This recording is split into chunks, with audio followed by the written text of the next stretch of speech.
Let's look at Robert Kiyosaki. He had two dads, his real dad and his friend's dad. His real dad had a PhD and the other didn't even finish high school. His real dad would say things like, "I can't afford it," and the other would say, "How can I afford it?" They both supported education, but one focused on studying a career and the other focused on studying money. One of them died struggling financially, and the other died as one of the richest men in Hawaii. Kiyosaki decided to learn from his friend's dad instead of his own dad.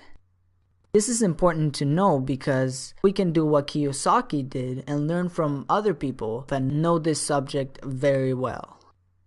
Have you ever heard people say, "Oh, I wish I had more money. I'm quitting this job. The pay here sucks. I need to get a second job because I need more money." And I'm sure all of us can relate. But the problem here is that it really doesn't matter how much money we're making if we don't even understand it. Let me ask you something. What is the first thing you would do if you got a pay raise in your job to $10,000 a month starting today? Would you buy a new car? A new house? Take a trip to Vegas to celebrate? This is actually the reaction most people have. They make more money, so they spend more. Now, I'm sure you're starting to understand that money alone doesn't make you rich. The biggest thing to learn is the difference between an asset and a liability. We are gonna define them in very simple terms. An asset is something that brings money to your pocket. A liability is something that takes money away from your pocket. Just about anything can be an asset or a liability. If you own a house and it takes money out of your pocket, it's a liability. But if you rent out that house and it makes you money, then it's an asset. The difference between the poor, the middle class, and the rich is that the poor have expenses. And I don't mean living expenses, I mean just spending money on stuff.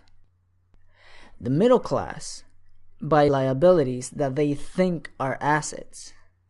I'm sure you've heard people say that their home is their largest investment, so they think it's an asset. But yet, their so-called asset costs its owners at least a couple of thousand a month.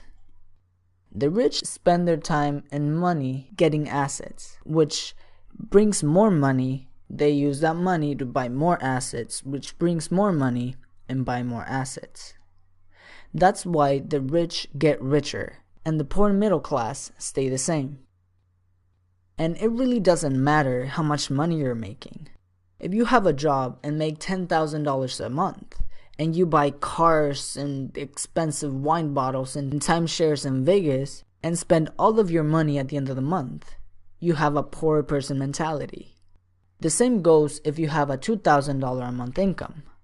You spend only $1,500 and the rest you use to buy assets. Eventually, those assets will bring you more money to buy more assets. And yes, if you keep doing this, you won't be needing your job anymore. Assets can be things like real estate, businesses, paper assets such as stock and bonds, books you've written, or products you've created. A lot of people are gonna say, well, what if I lose my money building like a product or a business? And it's a valid point. There is risk to be taken. But they don't say the same thing when they go and buy their big ass flat screen TVs or a new car or even all the money they spend on buying junk food. See, I'd rather spend my money creating something that I'm passionate about and has the potential of becoming an asset than on stuff that I don't need. And even if I lose my money, the experience and knowledge I get from building those things, it's incredibly valuable. Much more valuable than sitting on the couch keeping up with the Kardashians. Let me give you a little tax history. You know the Robin Hood story, right? The guy that takes from the rich and gives to the poor? Yeah, that guy. Well, a long time ago, in England and America, there were no taxes. The government would only collect taxes to pay for wars, like the Civil War or the fight against Napoleon. Then the government decided to establish permanent taxes. What you didn't know was that the government told the people that taxes will only punish the rich to be able to help out the poor. So everyone captivated by the Robin Hood ideal voted for this law and it became constitutionally legal. But the government's appetite for money grew so much, they started taxing everyone, including the middle class and the poor. And the rich, well, they were too smart for this. They found loopholes to keep their hard-earned money. This is why Warren Buffett is so proud to say that his tax rate is lower than his secretary's tax rate. Corporations. When you hear the word corporation, you might imagine big buildings and all that.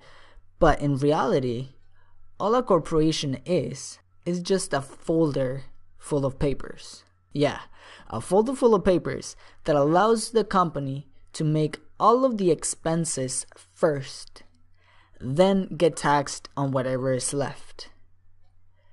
That means that you can spend all of the money you can. Then at the end, you just say, alright, tax me on whatever is left. And that is why the poor and middle class pay so much more in taxes than the rich do. Learn from people that know this subject well. Work to acquire assets and limit liabilities. Learn to keep most of your money.